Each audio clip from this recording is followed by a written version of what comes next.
Analisa Falas. Analisa Falas. Analisa Falas Pas FM bersama saya Fahmi Andrian dan saya sudah tersambung bersama Pak Alwi Assegaf, Research Analyst GK Invest. Halo, selamat sore Pak Alwi. Selamat sore Mas Fahmi. Kita lihat rupiah cukup tangguh ya, 14.205.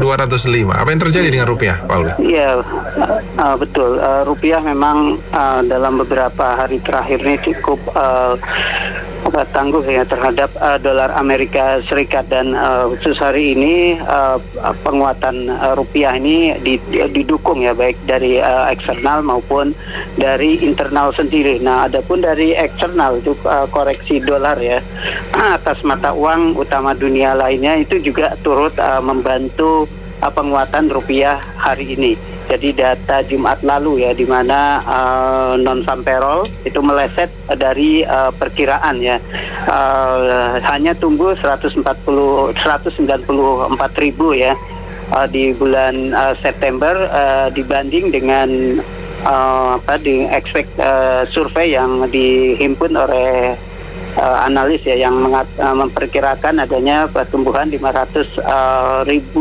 pekerjaan, dan ini yang meredam laju dolar dan memaksa investor melakukan taking profit ya terhadap dolar Amerika Serikat, dan ini menguntungkan buat rupiah. Sementara sentimen dari dalam negeri ini cukup marak ya.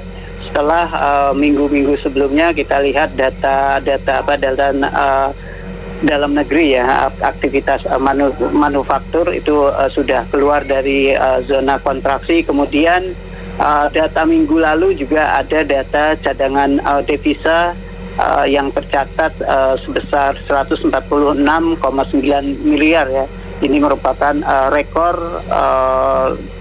cadev tertinggi ya sejak Indonesia merdeka. Dan hari ini juga terlihat ada data ekonomi dari dalam negeri, di mana retail sales ya untuk bulan Agustus memang dari angkanya ini masih mengalami kontraksi 2,1%.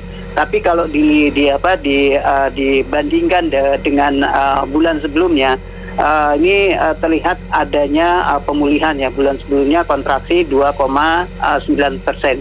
Jadi dengan adanya reopening ya, bisa dikatakan begitu, PPKM yang terus diperlonggar, aktivitas bisnis mulai berjalan, dan ini juga berdampak pada membaiknya data-data dalam negeri.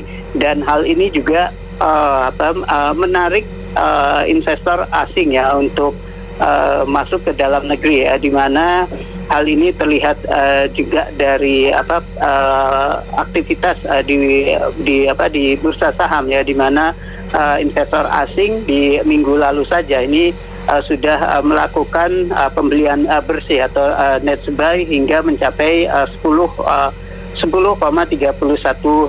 triliun rupiah, dan ini juga menyokong buat penguatan rupiah. Oke, Pak Alwi, mungkin terakhir, kalau Anda melihat pergerakan dari emas ya, kalau kita bahas emas ya, yang cukup liar ya. Betul. Ada prediksi emas ini jika tapering dilaksanakan bisa akan anjlok cukup parah gitu. Tapi melihat kondisi ekonomi seluruh dunia juga sepertinya tidak mudah juga untuk emas turun dalam. Tapi kalau Anda melihat seperti apa Pak Alwi? Ya betul.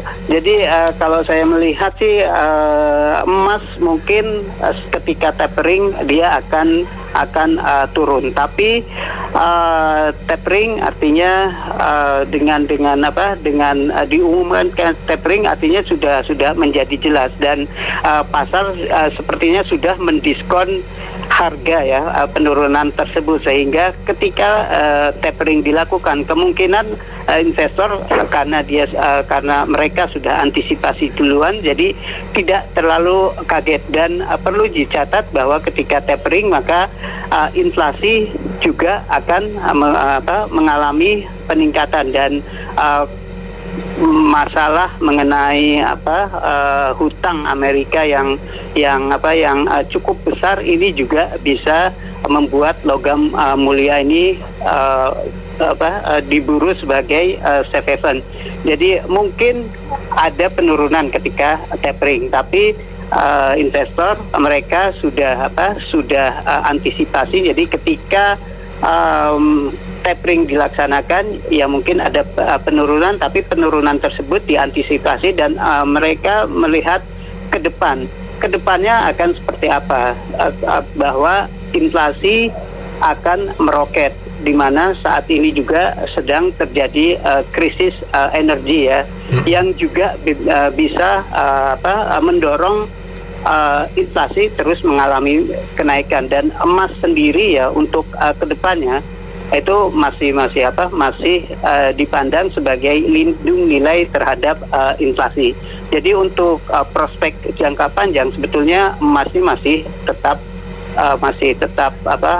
layak lah untuk dikoleksi, karena perannya sebagai lindung nilai terhadap inflasi, kemudian juga kondisi global yang masih penuh dengan ketidakpastian itu juga bisa mendorong permintaan safe haven emas. Tapi untuk jangka pendek hingga November mungkin emas masih sulit untuk menguat karena masih ada bayang-bayang tapering. Tapi ketika tapering sudah dilakukan, nah mungkin di sana jadi momentum kenaikan emas yang mana investor kemungkinan akan melihat prospek ke depan terhadap inflasi.